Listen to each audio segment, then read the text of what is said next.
সর্বপ্রথমে বাগনার যারা কমিটি আছেন তাদের মোবারকবাদ জানাই। জাতি ধর্ম বর্ণ নির্বিশেষে সকলকে মোবারকবাদ শুভেচ্ছা জানাই। আজকে একটা শান্তির বার্তা বাগনান লাইব্রেরি মোড়ের কমিটির ভাইরা যে আজকে একটা র্যালি করেছেন এবং বিশ্ব নবী দিবস উপলক্ষে সভা করেছেন, সকলকে আমি জানাবো এইটাই হলো ভারতের ঐতিহ্য, এটাই ইসলামের আদর্শ।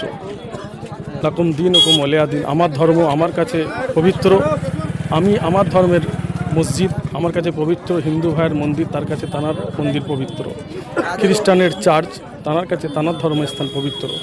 আমরা মানুষ এবং সবাই এক অপরের সহযোগিতা করে চলব। বিশেষ করে সারা পৃথিবীতে যত ইসলামের দেশ আছে, পাকিস্তান, আফগানিস্তান, বাংলাদেশ, আরব, কাতার, বাহরাইন, শারজা এবং সারা বিশ্বের মানুষকে বলবো সারে জাহাঁ সে আচ্ছা হিন্দুস্তান হামারা। এবং এইটা দেখে বিশেষ করে বাংলাদেশের কিছু মুসলমানের উগ্র মুসলমান তাদের শিক্ষা নেওয়া দরকার।